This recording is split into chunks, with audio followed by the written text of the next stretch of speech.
Une chienne de prix. Anton Tchekhov. Le lieutenant Doubov, officier d'infanterie, déjà pas jeune, buvait avec l'engagé volontaire Knaps. Une bête splendide, disait Doubov en montrant à Knaps sa chienne Milka. Une chienne remarquable.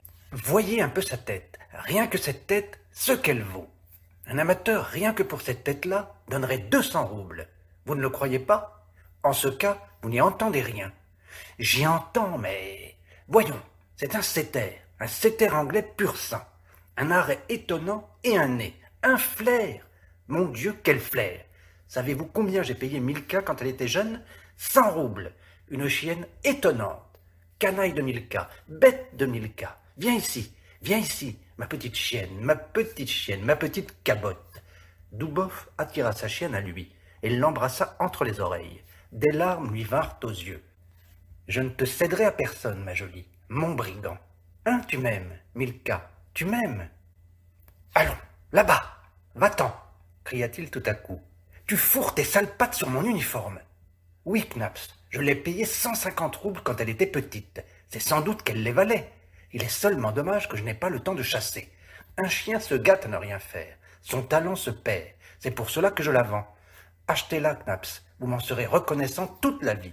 Tenez, si vous n'avez pas beaucoup d'argent, je vous la cède à moitié prix. Prenez-la pour 50 roubles. Volez-moi. Non, mon cher, soupira Knaps. Si votre Milka était un chien, je l'aurais peut-être acheté. Mais Milka n'est pas un chien, fit le lieutenant étonné. Knaps, qu'avez-vous? Milka n'est pas un chien? Ah, qu'est-ce donc d'après vous? Une chienne? Ah, un joli garçon qui ne sait pas encore distinguer un chien d'une chienne. Vous me parlez comme si j'étais un aveugle ou un enfant, dit Knaps offensé. Naturellement, c'est une chienne. Pardon, vous allez peut-être dire que je suis une dame.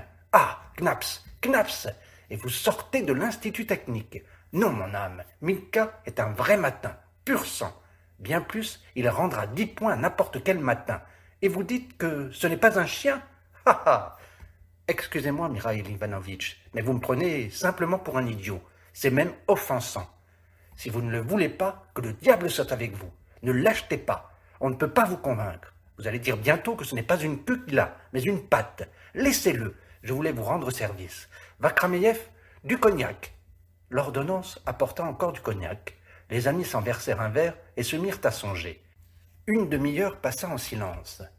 Et même si c'était une chienne, dit le lieutenant, rompant le silence, regardant sombrement la bouteille. En voilà une belle affaire. Ça ne vaudrait que mieux pour vous. Elle vous donnera des petits, et chaque petit chien, c'est 25 roubles. Chacun vous en achètera volontiers. Je ne sais pas pourquoi vous aimez tant les chiens. Les chiennes valent 100 fois mieux. Le sexe femelle a plus de reconnaissance et d'attachement. Allons, si vous craignez tant le sexe femelle, tenez à votre gré. Prenez-le pour 25 roubles. Non, mon cher, je n'en donnerai pas un copec. Primo, je n'ai pas besoin de chien. Secondo, je n'ai pas d'argent. Vous auriez dû le dire plus tôt. Milka, allez coucher. L'ordonnance servit des œufs à la poêle. Les amis se mirent à manger et nettoyèrent la poêle en silence. Knaps, dit le lieutenant en essuyant ses lèvres. Vous êtes un bon et honnête type. Ça me fait de la peine de vous laisser partir comme ça. Le diable m'emporte. Savez-vous? Prenez la chienne pour rien. Et où la mettrai-je, mon cher? Dit Knaps en soupirant. Et qui la soignera? Allons, n'en parlons plus, n'en parlons plus. Que le diable vous patafiole. Vous n'en voulez pas, n'en parlons plus. Où donc allez-vous? Asseyez-vous. Knaps se leva en s'étirant et prit sa casquette. Il est temps que je parte. Adieu, dit-il en bâillant. Attendez donc, je vous reconduis. Doubov et Knaps prirent leurs manteaux et sortirent. Ils firent en silence les 100 premiers pas. Ne sauriez-vous pas à qui je puis passer cette chienne? Demanda le lieutenant. Ne connaîtriez-vous pas quelqu'un?